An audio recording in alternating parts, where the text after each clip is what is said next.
कपड़े धोने वाली बहू। शादी के पहले से ही विभा को कपड़े धोने का बड़ा शौक था। कभी नल के नीचे तो कभी तालाब के पास। अरे मेरी नीली वाली लुंगी नहीं दिख रही है। विभा की अम्मा, कहाँ रखी है लुंगी? अरे वो तो विभा ने परसों ही धोकर रखी थी आपकी अलमारी में, देखो वहीं होगी। वो ना मैंने आज धो दी, मुझे लगा कि गंदी हो गई होगी। अरे कैसे गंदी हो गई थी? उसे तो मैंने पहना भी नहीं। हे भगवान, इस लड़की के कपड़े धोने की आदत से परेशान हो गया हूँ मैं। जितना तो घर में राशन नहीं आता, उससे कहीं ज्यादा डिटर्जेंट पाउडर का खर्चा है। इसकी शादी करवा दो, शादी जाए अपने घर में ही करे काम, फिर चाहे घर के कपड़े धोने हो या पूरे गांव के। हाँ ठीक बोल रही हूँ, देखता हूँ मैं कोई लड़का। वो दिन भी आ जाता है जब विभा को देखने लड़के वाले आ जाते हैं। लड़की मुझे अच्छी लगी। होने वाली सास कहती है, बेटी अगर कुछ पूछना है तो पूछ लो। वैसे तो हमारी लड़की बहुत ही शर्मीली है, जो बोल दो वो मान लेती है, इसे क्या पूछना होगा। अरे कैसी बात कर रही हो माँ, मुझे इन लोगों के घर रहना है, सवाल तो कई है। हाँ हाँ बेटा, पूछ लो ना, क्या पूछना है। आप लोगों के घर कपड़े कौन धोता है? सास का मुंह बन जाता है।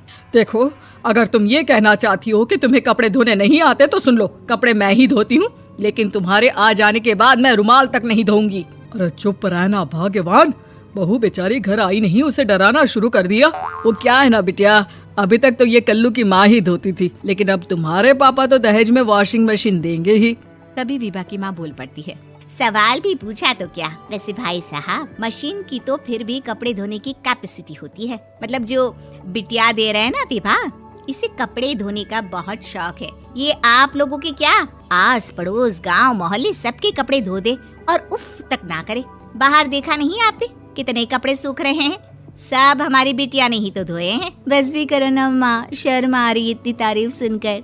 और तो और एक दाग निकाल कर दिखाओ तो मान जाओ। हाँ अच्छा, माफ करना बेटा, मैंने गलत समझा। हमें तो रिश्ता बहुत पसंद है। और ऐसे जुड़ जाता है रिश्ता कपड़े धोने का शौक रखने वाली विभा का। उसकी शादी हो जाती है कोयला फैक्ट्री में काम करने वाले कल्लू के साथ। शादी के बाद अचानक विभा चिल्लाती हुई सास के पास आती है। सासू माँ, अरे सासू माँ कहाँ है आप? ये तो धोखा है, धोखा दिया आप लोगों ने मुझे। इसे ससुर के चक्कर के बारे में पता चल गया। अरे तो उसमें तुझे क्यों धोखा मिला है? अरे नल में पानी नहीं आता, कपड़े कैसे कब धुलेंगे? अच्छा, तू पानी नहीं आ रहा उसकी बात कर रही है? तो आपने क्या सोचा? कुछ नहीं। अच्छा, तेरी माँ ने कहा था कि कपड़े धोने का शौक है, तुझे याद आया मुझे। शौक बोलकर कपड़े धोने वाले मेरे जुनून को कम ना आके सासू माँ, कपड़ा धोना मेरा गुरूर है। तभी पति भी वहाँ आ जाता है। अभी मैंने इसे सनी देओल की फिल्म दिखाई है, उसी के डायलॉग मार रही है माँ। अच्छा सुन, साफ बता रही हूँ, पानी सुबह 4 से 6 और शाम को 10 से 12 आता है, समझी? विभा टाइमिंग सुनकर हैरान हो जाती है।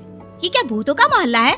सुबह 4 बजे उठकर कौन कपड़े धोता है? 4 बजे टंकी में पानी जाता है, फिर सारा दिन धोना ना, किसने मना किया? अरे कैसे बात कर रही हैं? 200 लीटर की टंकी में कितने कपड़े धो लूंगी मैं? सुबह ही उठ जाऊंगी मैं। अब क्या था, विभा सुबह 4 से लेकर रात के 12 बजे तक कपड़े ही धोती रहती। एक रोज सास पड़ोस से निकलकर कहीं जा रही होती है कि साथ वाली कहती है, हाँ कल्लू की माँ, जरा ये बताओ कि 2 साड़ी है, 2 ब्लाउज और एक पेटीकोट और एक नाड़े वाला लंबा कच्छा। हाँ तो? अरे तो क्या, कितना लोगी धुलाई ये बताओ। धोबन दिख रहे हैं हम क्या? हमारे पति सरकारी नौकरी से अभी रिटायर हुए हैं और बेटा सुपरवाइजर है कोयला फैक्ट्री में। धोबन समझ रखा है हमें? हाय रे कल्लू की अम्मा, माफ कर दो, वो तो मोहल्ले में यही सब बता रहे थे कि तुमने बहू को कपड़ा धुलवाने के काम में लगा दिया है। सास को पड़ोसन की बात सुनकर गुस्सा आ जाता है। वो घर पहुंचती है जहां घर के बाहर ही इतने सारे कपड़े सूख रहे होते हैं जितने कि किसी धोबन के घर पर। अरे ओ कल्लू की दुल्हन, बाहर निकल। माँ जी यहीं आ जाओ, बाथरूम में चादर धो रहे हैं हम। अरे अभी हम धोते हैं, तुमको बाहर निकलो।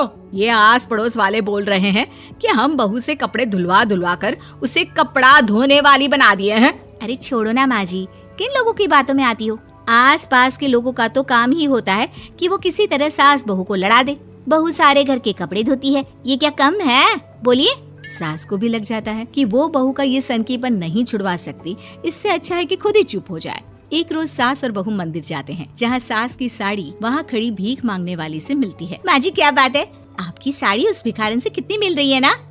हाँ देखो तो दोनों की साड़ी मिल रही है। क्या बात है कल्लू की अम्मा, तुम खुद को तो अफसर की बीवी बताती हो और ऐसी सिंपल सी प्लेन साड़ी पहनकर घूमती हो। सिंपल और प्लेन नहीं है ये साड़ी। तो क्या सोने के धागे से फूल बने हैं? कुछ भी सासू माँ, कुछ भी। हाँ, बने थे इस साड़ी में सोने के धागे से फूल। मेरे पति लेकर आए थे मद्रास से स्पेशली मेरे लिए 10,000 की। ताहे भाई साहब इस भिखारन के लिए भी सेम टू सेम साड़ी लेकर आए होंगे 10,000 की। सास उस वक्त कुछ नहीं कहती, लेकिन बहू के साथ घर आती है और अलमारी से एल्बम निकाल कर लाती है। ये साड़ी देख रही है, ये वही साड़ी है जिसे मैंने अभी पहना था। इस साड़ी में ये जो चमकदार फूल दिख रहे हैं ना, ये सोने के धागों से काटे गए हैं। लेकिन तू लोकल वॉशिंग मशीन ब्रश से घिस घिस कर सारे फूलों को निकाल कर साड़ी प्लेन कर दी। मुझे माफ कर दीजिए सासू माँ। और तो और, जब मैंने तुझे तेरी गलती के लिए कुछ नहीं कहा, लेकिन तूने तो सबके सामने मेरा मजाक ही बना दिया। क्यों? बहू को समझ में आ जाता है कि अब से उसका कपड़े धोना बंद।